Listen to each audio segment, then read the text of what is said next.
contenu pour nourrir votre quotidien. Des conseils et des solutions pratiques. Des experts qui partagent leur vision. Bienvenue dans les balados du RQRA. Bonjour à tous, bienvenue pour ce nouveau numéro des balados du RQRA, en direct donc du Centre des Congrès de Québec. On parle satisfaction client aujourd'hui, notamment en résidence privée pour aînés. On en parle avec notre invité du jour, Christian Wattier, chef de la direction scientifique de l'ANLA. Bonjour Christian et bienvenue. Bonjour, c'est un plaisir.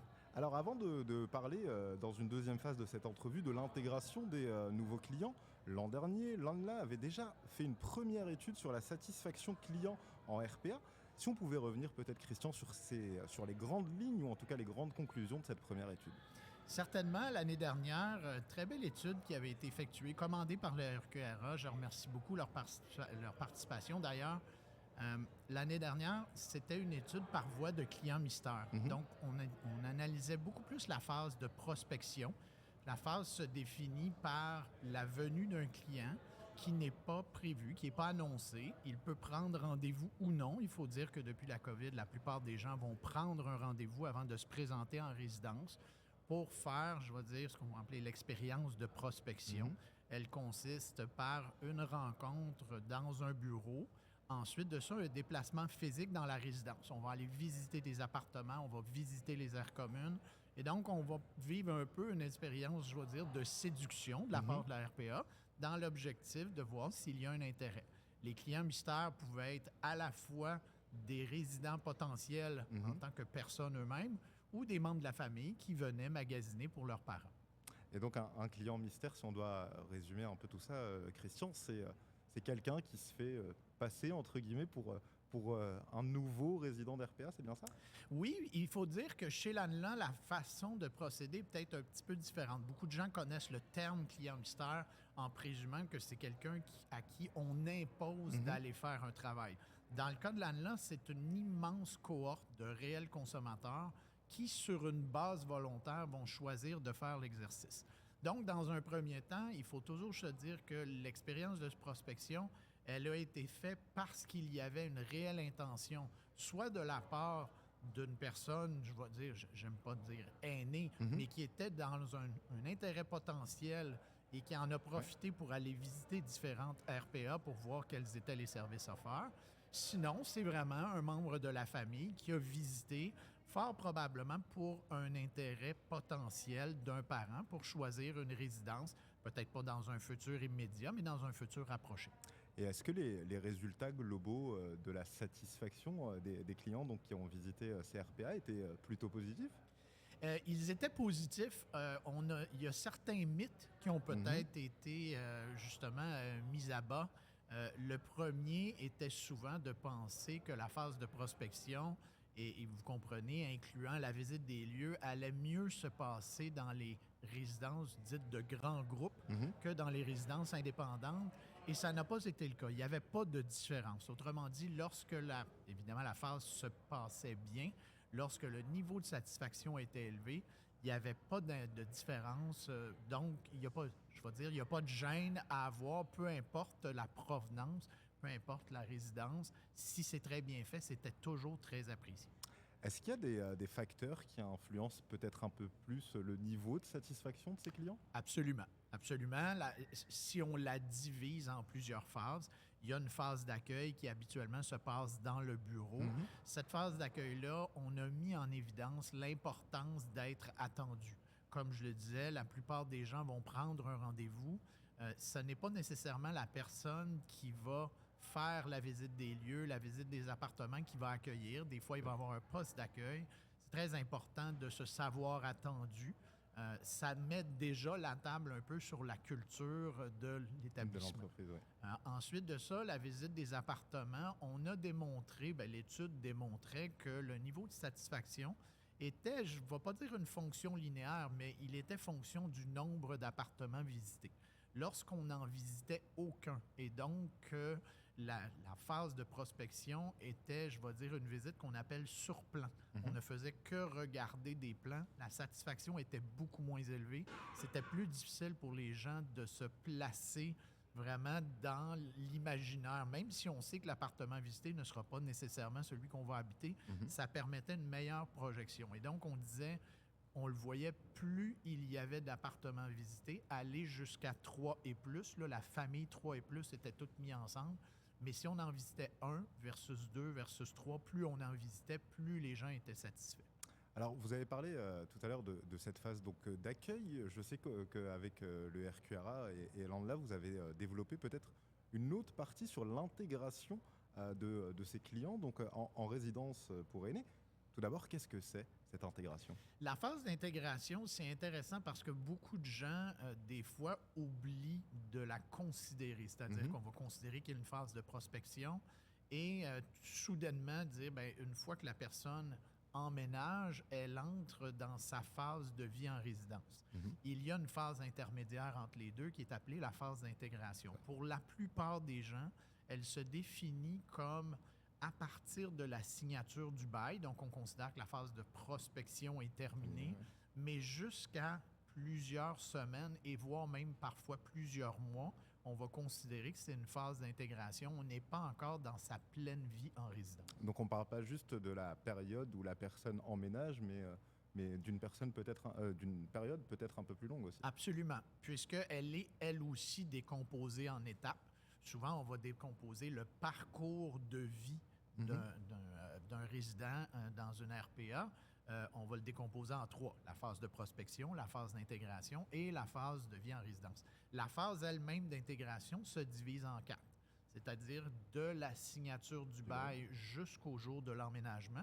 Il y a plusieurs étapes, la plupart le savent, mais ça peut inclure la prise des mesures, ça peut inclure simplement juste la vérification des dernières petites choses qui sont inadéquates et qui sont à régler avant l'emménagement.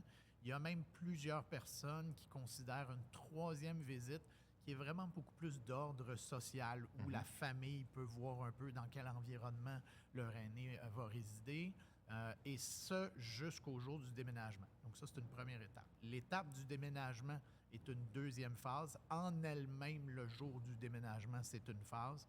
Il y a beaucoup d'histoires à succès, mais il y a beaucoup aussi d'histoires, j'aime pas le terme d'horreur, là, mais où il y a eu des manquements importants. C'est une journée importante dans la vie de tous, le jour d'un déménagement, d'autant plus vrai pour les personnes qui décident d'emménager en résidence pour aînés. Et comment se passe une intégration réussie, Christian? L'intégration réussie, ces phases-là, je vous dirais, somme toute, au Québec, se passent assez bien. Il y a toujours des petites histoires où ça se passe un peu moins bien, mais ces 2 premières phases-là se passent assez bien. Où ça se gâte, c'est dans la phase 3 et la phase 4 de l'intégration. La phase 3, c'est ce qu'on va appeler les premiers jours. Certains vont dire, là, c'est les premières 48-72 heures. On s'entend tous à dire que ça peut aller peut-être maximum jusqu'à la première semaine. Ça, c'est la phase qui est la moins bien réussie au Québec présentement dans l'aspect de l'intégration, puisqu'on a tendance à penser qu'on va donner du temps aux nouvel arrivants pour prendre le temps de se déposer, de défaire ses boîtes et ainsi de suite. Et pendant ces 48-72 heures-là, alors qu'on lui donne du temps et qu'on pense que ça va l'aider, il se sent rapidement seul, un peu insécure, pris au dépourvu. Il y en a plusieurs qui, pendant ces 3 jours-là, ne sortent pas de l'appartement parce qu'ils ne savent pas trop, donc ils vont se commander de la nourriture parce qu'ils ne sont pas encore installés. Ils n'ont pas leurs habitudes. Voilà, tout le comité d'accueil qui, au lieu de vouloir donner du temps, devrait tout de suite se présenter. Jamais personne s'est plaint d'avoir été sursollicité dans les premiers jours. Ça peut être un peu fatigant pour le résident, mais il va en être plus satisfait. Oui, donc en gros, si je résume, c'est mieux on accueille le résident, mieux on le guide lors de cette phase d'intégration, plus il sera heureux. Absolument. Absolument. En fait, le sentiment de sécurité s'installe assez rapidement par la structure physique des lieux. Mais le sentiment de socialiser, la peur d'avoir été, excusez l'expression, mais c'est un terme connu au Québec, le cas de dompage. C'est-à-dire que la famille est venue nous domper et donc qu'on sera seul. Ça, c'est tout de suite, après le sentiment de sécurité, l'inquiétude. Est-ce que je serai seul? Beaucoup des proches ont été un peu fatigués, ont organisé je vais dire, leur structure sociale pour permettre le déménagement. Et donc, rapidement, le résident est laissé vraiment à lui-même, surtout s'il emménage seul. Et donc, il faut s'assurer que, presque comme un spectacle, il y a une belle séquence où tout le monde n'arrive pas la même journée et il y a 2, 3 jours où il ne se passe rien. Et donc, il y a une certaine fluidité du responsable des loisirs, du responsable, par exemple, encore là pour voir s'il reste quelques manquements. Donc, ça peut être les gens de l'entretien ménager. Bref, tout le comité d'accueil devrait séquencer de sorte à ce que la première semaine, il y ait toujours un peu un va-et-vient. Ça peut se coordonner aussi avec la famille, mais c'est vraiment de s'assurer que cette portion-là est bien. Parce que la dernière portion, qu'on va appeler là, les 2, 3, 4 semaines, bon, ça aussi, des fois, les gens tardent un petit peu parce qu'on est affairé à procéder à l'emménagement de d'autres résidents. Mais il faut s'assurer que le responsable des soins est venu le voir, juste parce que souvent, l'emménagement se fait plusieurs mois après la signature du bail. Et donc, les décisions qu'on a prises à cette époque-là peuvent avoir changé. Il faut s'assurer de venir voir que la personne elle est toujours bien satisfaite avec les choix qu'elle a pris et de réajuster le plus rapidement possible pour qu'on entre dans, je vais dire, là, vraiment le parcours qu'on va appeler vie en résidence, puis qu'il soit le plus agréable possible. Alors, Christian, on arrive tout doucement au bout de l'entrevue. Si vous aviez un dernier conseil à faire passer à nos membres, donc aux gestionnaires et propriétaires de RPA. La première chose que je dirais, j'utilise souvent l'expression, on ne peut pas améliorer ce qu'on ne mesure pas. Et donc, plutôt que de prétendre de savoir, puisque vous savez assurément beaucoup de choses, vous êtes dans le milieu de la résidence, vous y œuvrez quotidiennement, donc oui, vous êtes à même de voir plusieurs choses. Mais on se dit souvent, ben, si les gens sont insatisfaits ou s'ils ont des suggestions, ils vont venir nous le dire. C'est peu vrai. Les statistiques démontrent qu'il y a environ 4 % des gens qui vont s'exprimer vraiment en personne. L'autre 96 % a besoin d'avoir différents mécanismes pour pouvoir s'exprimer. Et donc, il devrait avoir, de façon un peu naturelle, des façons de mesurer à toutes les phases, que ce soit en prospection pour savoir si les gens ont été satisfaits. Quelqu'un qui décide de ne pas faire affaire avec vous, ça serait intéressant que vous sachiez pourquoi. La phase d'intégration, y a-t-il des améliorations à apporter, tout comme la vie en résidence. Je pense que si vous mettez des petites mesures ici et là en place, et c'est important de faire une rétroaction à ceux qui vous ont fourni leur feedback et leurs réponses, de leur dire voici ce que vous nous avez dit et de montrer comment le plan d'action est en cohérence avec le feedback qu'ils ont reçu de la clientèle pour s'ajuster et s'améliorer constamment. Un grand merci, Christian Wattier, d'avoir répondu à nos questions et à notre invitation aujourd'hui. Je rappelle que vous êtes chef de la direction scientifique de l'INLA. C'était un plaisir. Merci.